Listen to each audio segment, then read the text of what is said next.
last lecture we have started the linear differential equation and we have discussed the how to solve the linear differential equation and some of the example. And in this lecture we will continue with the differential equation which are reducible into linear differential equation. So concept is the differential equation reducible into linear differential equation. कुछ standard type की equations होंगी which can be reducible into linear equation और linear में अगर reduce हो गया तो linear को आप सॉल्व कर सकते हैं. तो if your differential equation is of the form f dash y, f is a function of y and y is a dependent variable, dy upon dx plus function of y into p of x is equal to qx. ठीक है.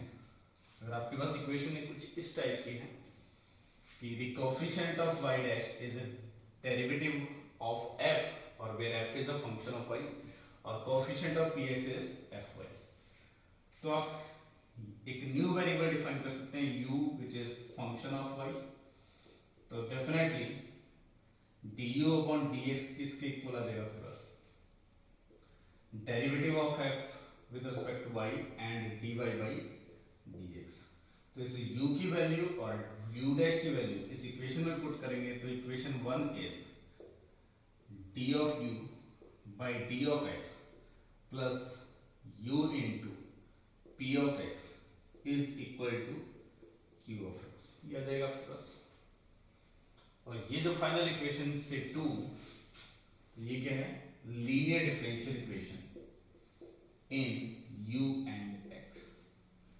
और हमने last class में discuss किया था कि linear differential equation का जो सॉल्यूशन होगा वो किस टाइप का होगा u into e to the power p of x which is an integrating factor is equal to integral q of x into e to the power integral p of x dx and whole of this is integral with respect to d is a c1.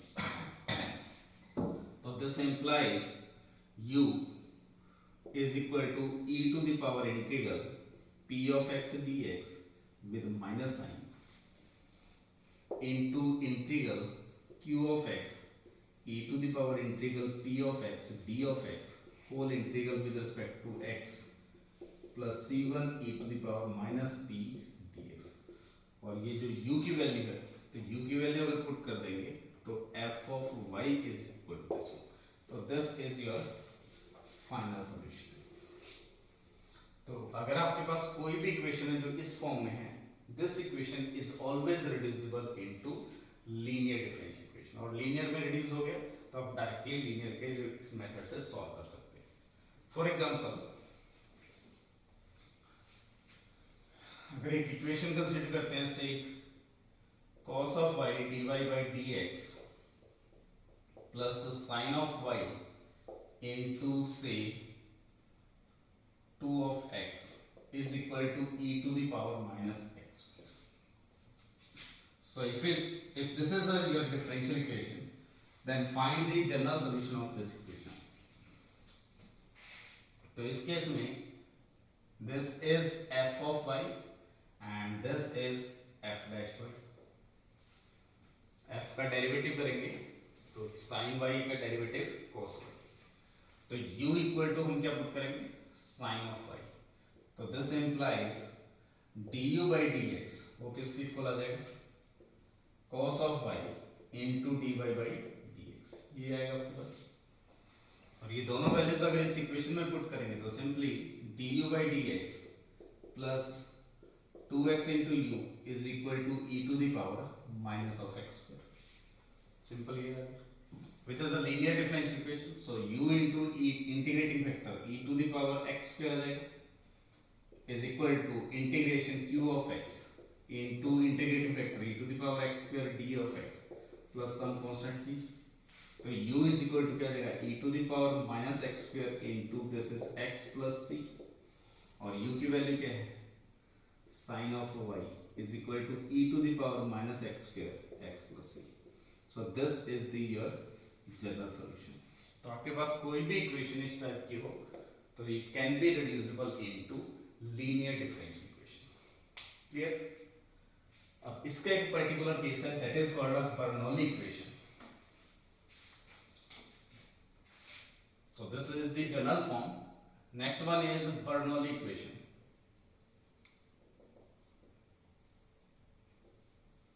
Bernoulli equation का meaning क्या है? If n is belonging to natural number or n greater than 1 है, कोई भी natural number pick कर रहे हैं but n greater than 1 है, then the differential equation dy by d of x plus some function of x into y is equal to q of x, which is function of x into y to the power n, is called a Bernoulli equation. ठीक है? अगर n greater than 1 है तो this equation is called Bernoulli equation. n अगर 0 हो जाए तो obviously ये linear हो जाएगा, n अगर 1 है तो भी ये already linear equation है. तो whenever n is greater than 1 then this equation is called Bernoulli equation. अब इसको solve कैसे करेंगे? तो सिंपल, इसको हम रिड्यूस कर लेते हैं y to the power minus n dy upon dx plus p of x into y to the power 1 minus n equal to q of x। ठीक है? अगर इसको fy ले रहे हैं तो इसका डेरिवेटिव करेंगे तो ये क्वांटिटी आएगी विद सम कांस्टेंट वैल्यू, तो जो भी ऑलरेडी डिस्कस करके आए हैं, तो y minus 1 y to the power 1 minus n को क्या अज्यूम कर सकते हैं u, तो this implies 1 minus n into y to the power minus n dy by dx, ये किसके इक्वल आ जाएगा, du by dx। तो ये दोनों वैल्यू अगर इस इक्वेशन में पुट करेंगे तो आपके पास आ जाएगा 1 अपॉन 1 माइनस n, जो डिफाइन है क्योंकि n हम क्या ले रहे हैं greater than 1, into du by dx plus p of x into u is equal to qx। और ये इक्वेशन कौन सी आएगी, first order first degree linear equation in u, और इसको सॉल्व करने का स्टैंडर्ड मेथड आपके पास ऑलरेडी है तो सॉल्व कर सकते हैं इसको, तो फाइनल सॉल्यूशन डायरेक्टली यहाँ से देख सकते हैं। तो जब भी आपके पास इक्वेशन इस फॉर्म में है that is called a Bernoulli equation, और Bernoulli equation is always reducible into linear differential equation. Clear? चलिए एक क्वेश्चन लिखते हैं इसी पे जो आपके एग्जाम में आया हुआ है। Question is consider the differential equation dy by d of x is equal to ay minus by square, where a and b are positive real number। a और b जो है वो क्या है, पॉजिटिव रियल नंबर है, और हम एक इक्वेशन कंसीडर कर रहे हैं which is dy by dx is equal to ay minus by square, और अज्यूम करते हैं कि y at 0 equal to something y naught, और y नॉट कोई रियल नंबर है। ठीक है? देन और if yx be a solution, yx इसका कोई एक सॉल्यूशन पिक कर रहे हैं, then first option this y of x is tending to a upon b as x tends to plus infinity। ठीक है? Second option y of x tending to b by a as x tends to plus infinity।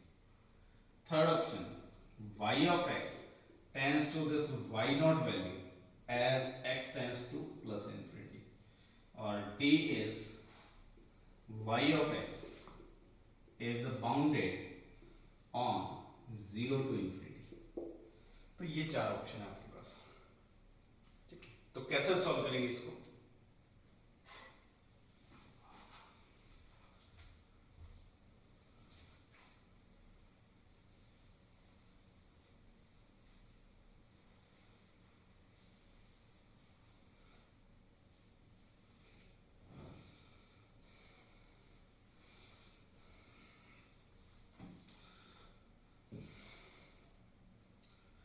तो कैसे solve करेंगे इसको, चलिए तो given equation को दोबारा राइट डाउन करते हैं। तो this is dy by dx is equal to ay minus of by square. This can be written as y to the power minus 2 dy upon dx minus of a minus y to the power minus 1 equal to minus b। ठीक है, और इसको लिख सकते हैं minus of y to the power minus 2 dy by dx plus a of y inverse is equal to through out minus से multiply कर दिया।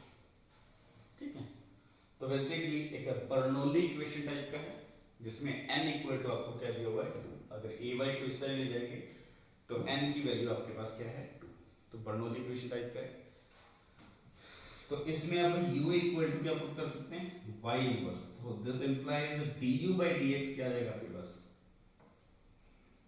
Minus of y to the power minus 2 dy by dx। तो ये दोनों value अगर इस equation में replace करते हैं, ठीक है, तो आपके पास डिफरेंशियल इक्वेशन क्या आ जाएगी। First term is du by dx plus second term is a of u और इक्वल टू क्या आ जाएगा b, which is the first order first degree linear equation in u and x। u और x में first order first degree linear equation है। अब इसको solve कैसे करेंगे, तो u into integrating factor e to the power क्या रहेगा ax, ठीक है, is equal to integration b into e to the power ax dx plus some constant c1। Clear, just integrating factor लिखते हैं, आप प्रैक्टिस करेंगे तो इजी डायरेक्टली आप सॉल्व कर पाएंगे। तो u is equal to e to the power और एक और स्टेप लिख लेते हैं u a to the power x और ये आ जाएगा b by a e to the power ax plus c1। तो u ऑफ x आपके पास क्या आएगा b upon a plus c1 e to the power minus ax। ठीक है, अगर आप ये कंडीशन इंपोज करते हैं तो y एट 0 क्या होना चाहिए y नॉट। तो y at 0 y naught pick करना है। तो आप कंडीशन पुट करें या नहीं करें यहाँ रिक्वायरमेंट नहीं है कंडीशन की। उसका रीजन क्या है, आपके पास जो ऑप्शंस थे वो as x tends to infinity पे डिस्कस कर रहे थे और a हमें क्या दिया हुआ है पॉजिटिव। ठीक है, इस कंडीशन को पुट करेंगे तो इस c1 की कुछ वैल्यू आ जाएगी y नॉट के फॉर्म में। ठीक है, वो आप वैल्यू रख सकते हो या नहीं रख सकते। अब यहाँ मुझे रिक्वायरमेंट नहीं है, रीजन क्या है a जो है पॉजिटिव है तो x टेंड्स टू इंफिनिटी पे ये क्वांटिटी कहाँ जाएगी 0 पे और ये कुछ कांस्टेंट क्वांटिटी है तो ओवरऑल क्वांटिटी कहाँ चली जाएगी 0 पे। तो यहाँ से क्या इंप्लाई होगा u of x tends to b by a as x tends to infinity. Clear, ux कहाँ टेंड कर रहा है b by a पे as x tends to infinity और u की वैल्यू क्या है आपके पास 1 अपॉन y। तो यानी कि 1 अपॉन y ऑफ x जो है वो कहाँ टेंड कर रहा है b by a पे, इंप्लाइज y ऑफ x कहाँ टेंड कर जाएगा a by b पे as x tends two plus infinity. तो x tends two plus infinity पे yx बाउंडेड है और 0 टू इंफिनिटी के बीच में वो कंटीन्यूअस फंक्शन है तो डेफिनेटली yx थ्रू आउट क्या रहेगा बाउंडेड फंक्शन। तो आपका first option yx tends to a by b truth, second option yx tends to b by a false, third option yx tends to y naught false, fourth yx is bounded। तो final answer is a and d answer. Just simple question. तो इस type का question आपके exam में पूछा जा सकता है। तो इस चैप्टर में जो आपको अगर नेट जेआरएफ का एग्जाम दे रहे हैं, ठीक है, अगर आप एग्जाम दे रहे हैं नेट जेआरएफ का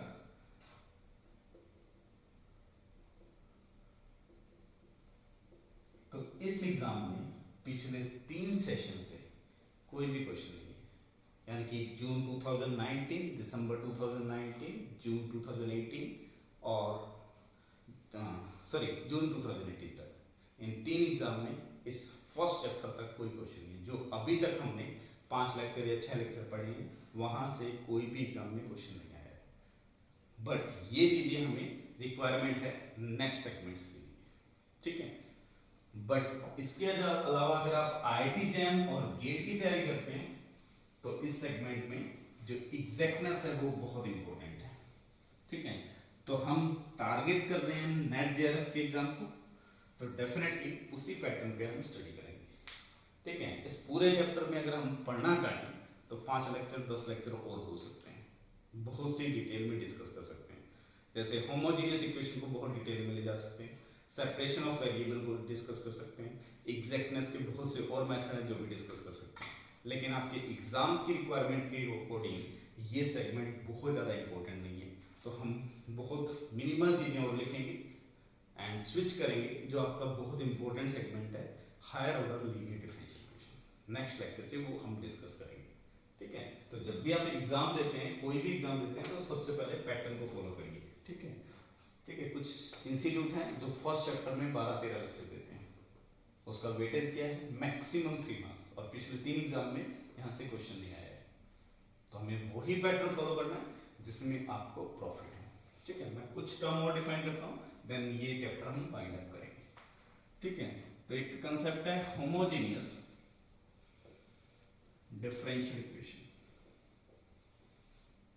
और basically first order first degree homogeneous differential equation, इसको डिस्कस करते हैं। तो इसको डिफाइन करने से पहले होमोजेनियस फंक्शन, इसकी डेफिनेशन डिस्कस करते हैं कि होमोजेनियस फंक्शन क्या होता है। So the function f of x y define on d, और d जो है वो क्या है, सबसेट ऑफ से r square. So the function f of x y define on domain d is called homogeneous function of degree n, ठीक है। This function is called homogeneous function of degree n if for every lambda greater than 0 f of lambda x lambda y, यानी कि x को अगर आप lambda x से replace करते हैं और y को lambda y से रिप्लेस करते हैं, तो this should be same as lambda to the power n f of x y, ठीक है। तो अगर आप x को lambda x से और y को lambda y से रिप्लेस करते हैं, तो ये अगर इक्वेशन आती है, तो then this f is called homogeneous function defined on D and is of degree n. For example, अगर मैं पिक करता हूँ f of x y is equal to x plus y upon x square plus y square, ठीक है। तो अगर आप x की जगह lambda x रिप्लेस करेंगे और y की जगह lambda y रिप्लेस करेंगे, तो finally this is lambda x lambda y, lambda get common out, lambda square x square lambda square y square lambda square get common out, तो ये आपके पास आ जाएगा lambda to the power -1 f of x y। तो basically this f is a homogeneous function with degree -1। तो यहाँ जो degree की बात कर रहे हैं होमोजेनियस फंक्शन की, that degree can be any real number. जब हम ऑर्डिनरी डिफरेंशियल इक्वेशन की डिग्री की बात करते हैं तो वो कंसेप्ट और यहाँ डिग्री का कंसेप्ट, दो अलग अलग कंसेप्ट हैं, दोनों को आपस में मिक्सअप नहीं करना। होमोजेनियस फंक्शन की डिग्री कुछ भी हो सकती है, may be positive, may be negative, may be zero, जैसे यहाँ क्या आ गया -1। इसी तरह अगर हम एग्जांपल लेंगे f of x y is equal to e to the power x upon y tan inverse y upon x, अगर ये एग्जांपल कंसीडर करते हैं तो obviously f of lambda x lambda y किसके इक्वल है, f of x y के equal है, क्योंकि लैम्डा गेट कैंसिल आउट, तो इसको क्या लिख सकते हैं, लैम्डा टू द पावर 0। तो this is homogeneous function with degree 0, clear. और इसी तरह अगर इस दोनों टर्म को इंटरचेंज कर देंगे तो लैम्डा टू द पावर क्या आ जाएगा 1। तो degree can be positive real number, degree can be negative real number, और डिग्री कैन बी 0। बट जब आप ऑर्डिनरी डिफरेंशियल इक्वेशन में डिग्री डिफाइन करते हैं तो वो हमेशा क्या होता है, कुछ ना कुछ नेचुरल नंबर और डज नॉट एग्जिस्ट, ठीक है। अब आपके पास इस होमोजेनियस फंक्शन की डिग्री से होमोजेनियस डिफरेंशियल इक्वेशन कैसे डिफाइन करते हैं, ठीक है। तो the differential equation dy upon d of x is equal to f of x y is called homogeneous differential equation, ये इक्वेशन होमोजीनियस डिफरेंशियल इक्वेशन होगी if f of xy is homogeneous function of degree 0. If this function is homogeneous function of degree 0, then this differential equation is called homogeneous differential equation. ठीक है?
For example अगर आप consider करते हैं dy by D of x is equal to से X Y plus Y square upon X square plus Y square, अगर ये differential equation consider करते हैं तो obviously f of X Y वो क्या डिफाइन है, X Y plus Y square upon X square plus Y square, ठीक है।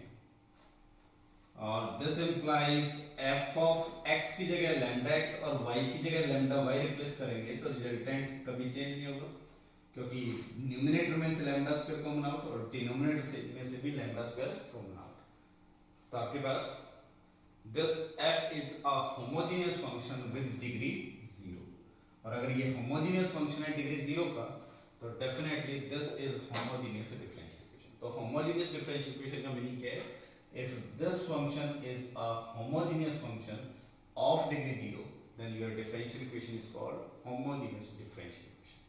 Clear definition? जैसे आपके एग्जाम में डायरेक्टली यहाँ से एक क्वेश्चन पूछा गया जो बेसिकली गेट में पूछा गया।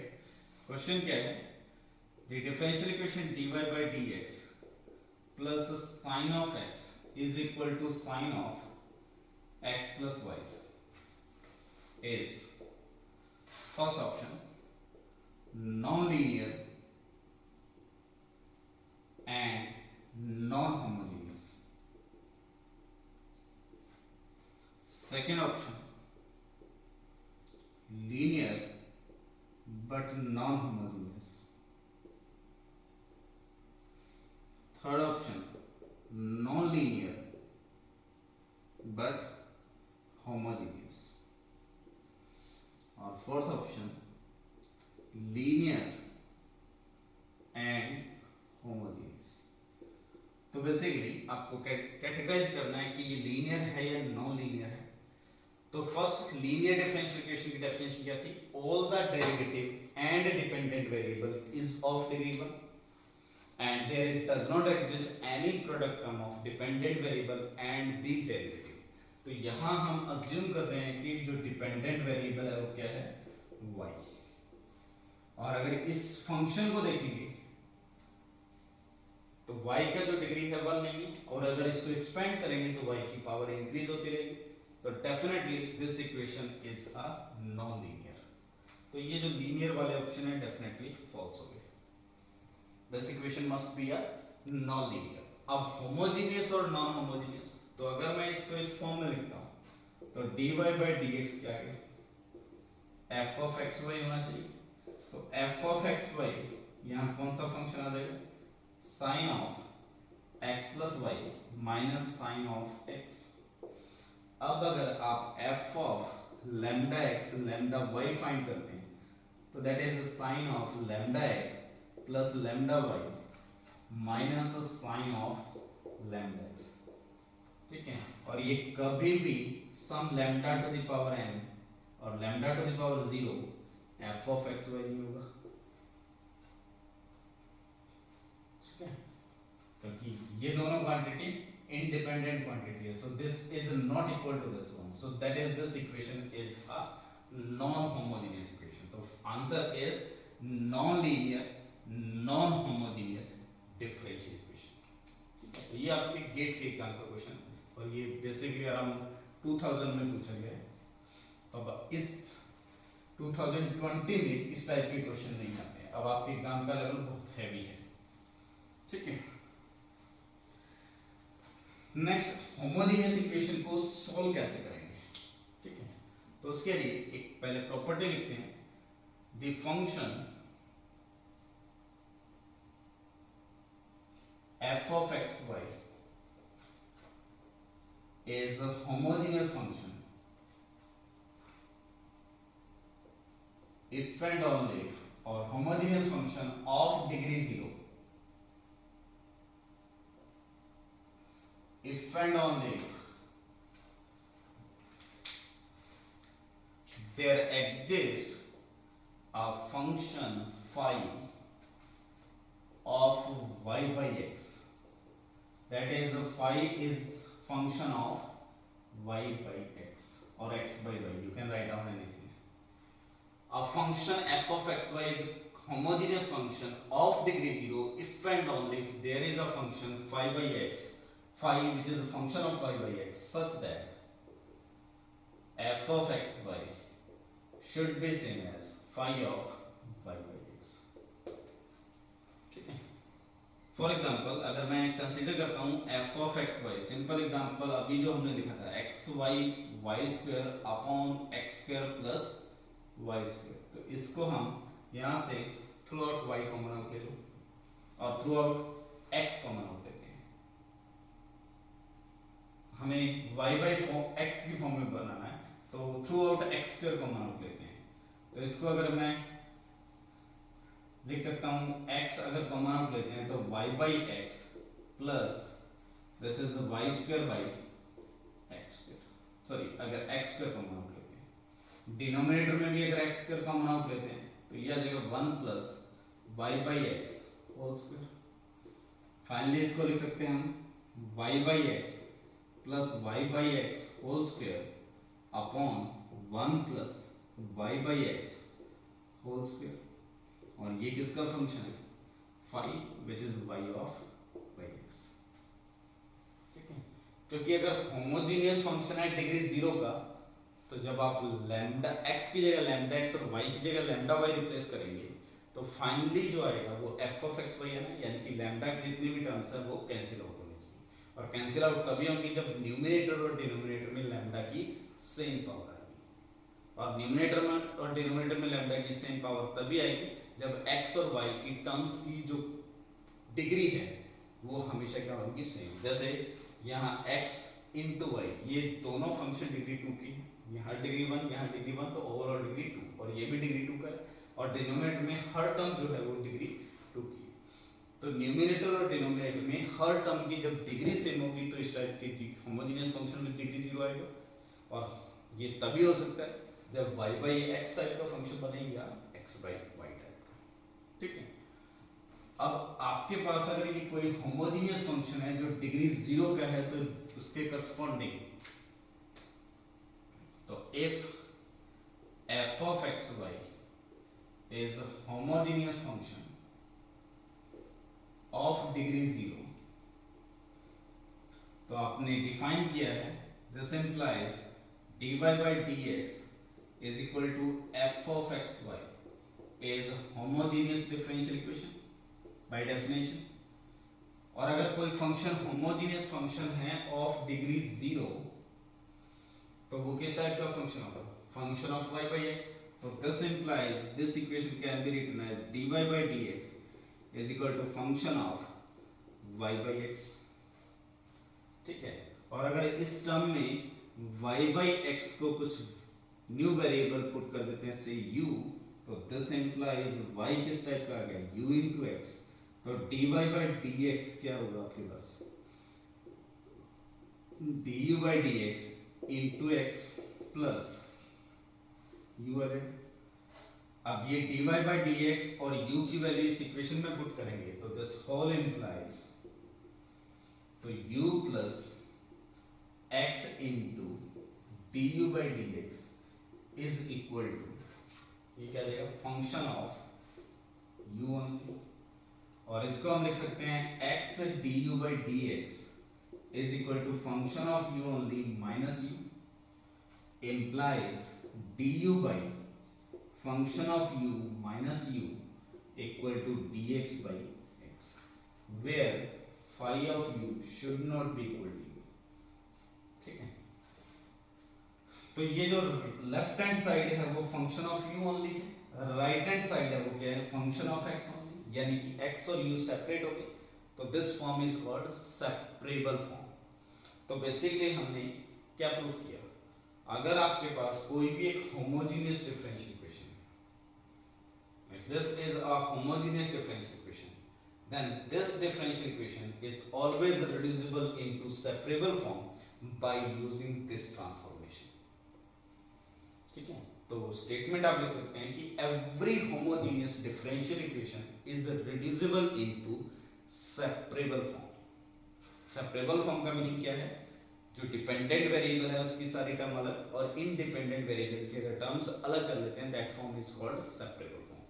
तो every homogeneous differential equation is reducible into separable form। Clear, और अगर सेपरेबल फॉर्म में बहुत साइड इंटीग्रेट करोगे तो आपके पास डायरेक्टली सॉल्यूशन आ जाएगा। ठीक है, तो सॉल्यूशन कैसे फाइंड करते हैं, जस्ट बहुत साइड इंटीग्रेट करो, you will get a solution. ठीक है, अब क्या होमोजेनियस इक्वेशन को एग्जैक्ट में हमेशा चेंज कर पाएंगे, क्या होमोजेनियस इक्वेशन को एग्जैक्ट डिफरेंशियल इक्वेशन में रिड्यूस कर पाएंगे या नहीं कर पाएंगे, तो ये एक क्वेश्चन है। तो सबसे पहले अगर मैं सेपरेबल फॉर्म लिखता हूं, तो the differential equation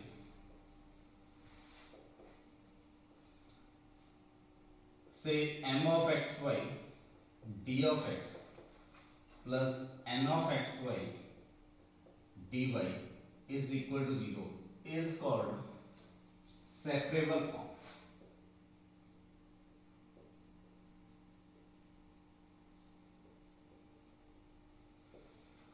If this equation can be written as some function of x into some function of y into dx plus some function of fx and some function of y into dy equal to 0. So if this equation can be written as some function of x into some function of y into dx or some function of x into function of y into dy, तो obviously इसको हम किस form में लिख सकते हैं, this is f1x whole upon f2x d of x plus g2y upon g1y into dy equal to 0 लिख सकते हैं। तो यहाँ x की जो टर्म्स है वो अलग होगी और y की जो टर्म है वो अलग होगी। तो every differential equation of this form is always a separable form. ठीक है, और होमोजेनियस इक्वेशन है उसको हमेशा कहाँ रिड्यूस कर सकते हैं, सेपरेबल फॉर्म में।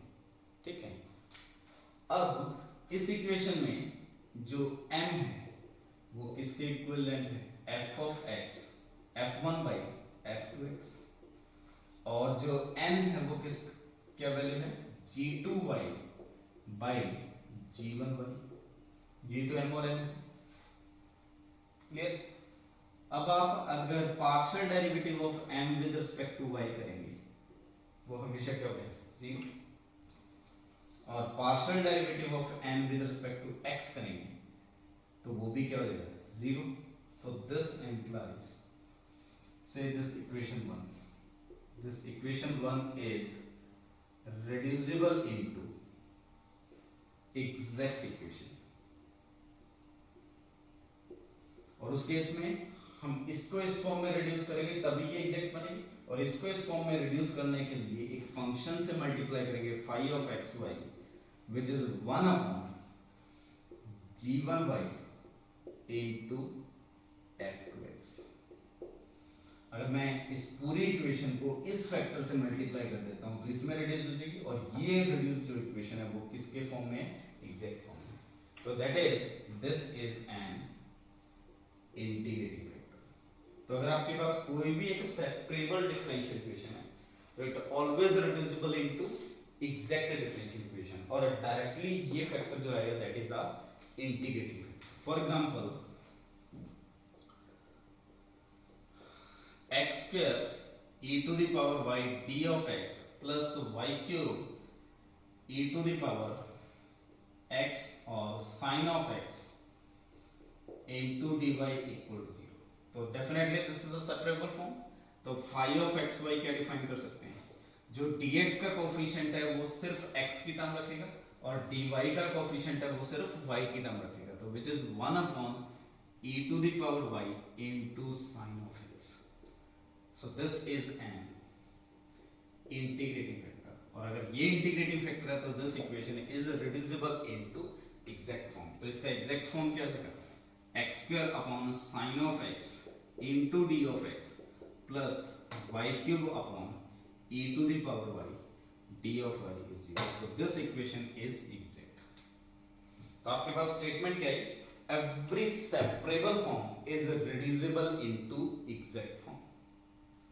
ठीक है, और इससे पहले हमने लिखा है कि homogeneous differential equation is reducible into separable form, और सेपरेबल फॉर्म आ गया तो वो किसमें रिड्यूस हो जाएगा, एग्जैक्ट में।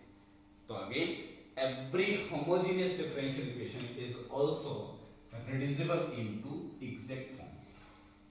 तो एग्जैक्ट में कब रिड्यूस कर सकते हैं, उसका रीजन क्या है, homogeneous equation is reducible into separable form, और separable form again reducible into exact form.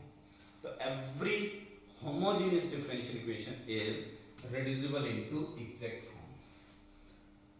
और if अगर ये exact form में reduce होगी तो कोई ना कोई एक integrating factor मिलेगा। so if m dx mx by dx plus n of xy dy is homogeneous differential equation, ठीक है, ये इक्वेशन homogeneous differential equation है, then 1 upon x into m plus y into n is always an integrating factor, provided x into m plus y into n should not be 0। ये अगर quantity non zero है तो this is always an integrating factor. Just आप by definition इसको इससे multiply करेंगे और आप प्रूफ कर सकते हैं कि if this factor is multiplied with this equation then the resultant equation should be exact equation। इस केस में आपको my और mx फाइंड करना है, वो इक्वल प्रूफ हो जाएंगे। ठीक है, फॉर एग्जांपल अगर मैं एक इक्वेशन कंसीडर करता हूँ x square plus x into y whole into d of x plus x square plus y square into dy equal to 0। ये होमोजेनियस होगी, आप इजीली वेरीफाई कर सकते हैं। ठीक है, क्योंकि dy by dx this function upon this function है, और x की जगह लैम्डा x और y की जगह लैम्डा y रिप्लेस करेंगे तो वो lambda to the power 0 common out आएगा। तो this equation is homogeneous equation. तो इंटीग्रेटिंग फैक्टर कैसे बनाएंगे, 1 upon x into m that is x cube plus x square y plus y into m, तो yx square plus y cube is an integrating factor. आप directly multiply करके verify कर सकते हो, which is equal to x cube plus y cube plus 2x square y। तो this function is an integrating factor, just multiply करके आप verify कर सकते हो। तो जब भी आपके पास होमोजेनियस इक्वेशन है और आपको कोई एक इंटीग्रेटिंग फैक्टर पूछा गया है तो डायरेक्टली इस फैक्टर को डिफाइन करें। तो ये जो भी चीजें मैं डिस्कस कर रहा हूँ अभी आज के लेक्चर में उसमें से जो फर्स्ट कंसेप्ट है the differential equation reducible into linear, वो आपके नेट जेआरएफ के एग्जाम में आ सकता है। उसके अलावा सेपरेबल फॉर्म है तो डायरेक्टली आप सॉल्व कर सकते हो, बट होमोजेनियस का क्वेश्चन अभी तक आपके नेट जेआरएफ के क्वेश्चन में कभी नहीं पूछा गया है। तो इस कंसेप्ट पे बहुत ज़्यादा फोकस करने की आपको रिक्वायरमेंट नहीं है, ठीक है। बहुत से स्टूडेंट है बेसिकली होमोजेनियस इक्वेशन पे 10 से 15 क्वेश्चन सॉल्व कर लेते हैं, तो आप उसको टाइम नहीं वेस्ट करेंगे, ठीक है। जो सॉल्व करने वाली चीज़ें हैं वो हम नेक्स्ट लेक्चर से स्टार्ट करेंगे, जो आपके एग्जाम में डेफिनेटली आएगा, वो चीज़ें नेक्स्ट क्लास से सॉल्व करेंगे, ठीक है। ये जस्ट इसलिए बता रहा कि आपको नॉलेज होना चाहिए इन चीज़ों का कि होमोजेनियस क्या है, नॉन होमोजेनियस क्या है, सेपरेबल क्या है, ठीक है। अब एक और स्टैंडर्ड फॉर्म जो आपने सबने डिस्कस करी होगी बीएससी और एमएससी में, द इक्वेशन रिड्यूसिबल इनटू और differential equation reducible into homogeneous equation. एक डिफरेंशियल इक्वेशन जिसको होमोजेनियस इक्वेशन में रिड्यूस कर सकते हैं। तो आपने बीएससी में सब लोगों ने पढ़ा होगा ये कंसेप्ट। इक्वेशन किस फॉर्म में मिलती है, dy by dx is equal to sum a of x b of y plus c upon a dash x plus b dash y plus c dash। ये एक इक्वेशन दी होती है, देन आपको इसको होमोजेनियस में रिड्यूस करके सॉल्व करना होता है, ठीक है। जो आप आज तक पढ़ते आ रहे हैं वो बेसिकली क्या होता है, ठीक है। आप जस्ट रिकॉल कर सकते हैं जो चीजें आपने पढ़ी है। एक न्यू वेरिएबल डिफाइन किया जाता है, स्मॉल x की जगह रिप्लेस किया जाता है x plus some h, then small y की जगह कैपिटल Y प्लस k, और अजम्पशन ली जाती है ah plus bk plus c equal to 0 and a dash h plus b dash k plus c dash equal to 0। और ये दो transformation use करने के बाद ये जो इक्वेशन रिड्यूस होती है वो dy upon d of x plus equal to a of x plus b of y upon a dash x plus b dash y। Generally आपको जो अभी तक आपको पढ़ाया गया वो मेथड क्या था कि इफ दिस इक्वेशन एंड एक कंडीशन दी जाती है a by a dash not equal to b by b dash, then by using this transformation this equation is reducible into this, और ये जो इक्वेशन है वो क्या है, होमोजेनियस इक्वेशन है। और होमोजेनियस को फिर फर्दर किस में रिड्यूस कर सकते हैं, सेपरेबल फॉर्म में। बट क्वेश्चन यहाँ ये है कि ये आया कहाँ से, और हम यही कंडीशन को ले रहे हैं और इस कंडीशन का यूज किया। अगर ये नहीं देंगे तो क्या ये होमोजेनियस में रिड्यूसिबल होगी या नहीं, और किसी भी इस टाइप की इक्वेशन को होमोजेनियस में रिड्यूस करने का मेथड क्या है, प्रोसीजर क्या है, और ये क्यों करा है, कहाँ से डेरिवेशन है, ठीक है। तो याद नहीं करना, बेसिकली मेथड पता होना चाहिए कि हर चीज का मीनिंग क्या है। अगर मैं ये कंडीशन हटा दूँ तो क्या ये होमोजेनियस में रिड्यूसिबल होगा या नहीं होगा। और क्वेश्चन इस टाइप का हो सकता है, अगर मुझे क्वेश्चन बनाना तो मैं बनाऊंगा this equation is always reducible into homogeneous equation, first option.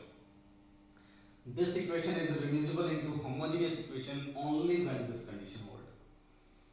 This equation is reducible into homogeneous whenever a by a dash is the same as b by b dash, or this is not reducible into homogeneous whenever a by a dash is equal to b by b dash. तो basically ये homogeneous में कब reducible होगा, अगर आप इतना पढ़ के चले जाओगे तो गारंटी है कि इस टाइप का थ्योरेटिकल क्वेश्चन नहीं सॉल्व होगा। तो पहले समझते हैं कि ये सारी चीजें क्यों आई और इस कंडीशन का मीनिंग क्या है, ठीक है। होमोजेनियस में रिड्यूस करने का मेथड क्या है, आपके पास कोई भी प्रोसीजर हो जिससे ये C और C डैश एलिमिनेट हो जाए, आप कोई भी मेथड फाइंड कर लो, वो आपको ड्राइव करना होता है। कोई भी मेथड टास्क क्या है, अगर मैं C और C डैश को 0 कर दूं तो रिजल्टेंट जो इक्वेशन आएगी उसमें न्यूमरेटर में सारे टर्म डिग्री 1 की, डिनोमिनेटर में डिग्री 1 की, तो ये जो f ऑफ x y बचेगा वो होमोजेनियस फंक्शन ऑफ डिग्री 0 हो जाएगा। तो ओवरऑल इक्वेशन किस में रिड्यूस हो जाएगी, होमोजेनियस में। तो बेसिकली अगर मैं एक f1xy कंसीडर करता हूं which is ax plus by plus c, ये एक स्ट्रेट लाइन की इक्वेशन है, ठीक है। और स्लोप ऑफ f1 की अगर बात करेंगे, स्लोप का मीनिंग क्या होता है, dy बाई dx, तो dy बाई dx और equal to zero, dy by dx करेंगे तो वो क्या रहेगा आपके पास, a plus b of dy by dx is equal to zero, तो dy बाई dx क्या रहेगा आपके पास, minus of a by b, तो इस f1 का स्लोप क्या है, minus of a by b, ठीक है। इसी तरह दूसरी इक्वेशन कंसीडर कर लेते हैं, से g1xy, वो किस टाइप की है, a dash x plus b dash y plus c dash equal to zero, और इसका अगर स्लोप देखेंगे तो slope of this line is minus of a dash by b dash, just dy by dx find कर लो, dy by dx derivative इसको represent करता है slope of the tangent line, ये क्लियर।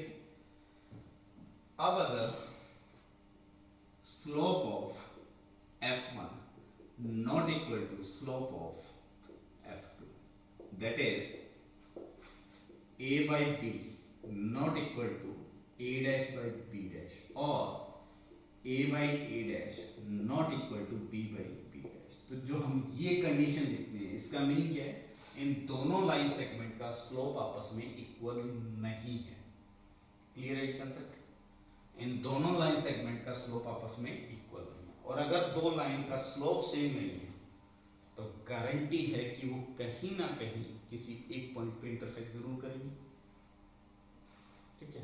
दो लाइन का स्लोप सेम नहीं है तो डेफिनेटली वो कहीं ना किसी एक पॉइंट पे इंटरसेक्ट करेंगी। तो ज्योमेट्रिकली अगर देखेंगे तो आपका जो ओरिजिनल डिफरेंशियल इक्वेशन है वो किसमें है, स्मॉल x y में, तो आपका जो कोऑर्डिनेट सिस्टम है वो small x and small y है, ठीक है।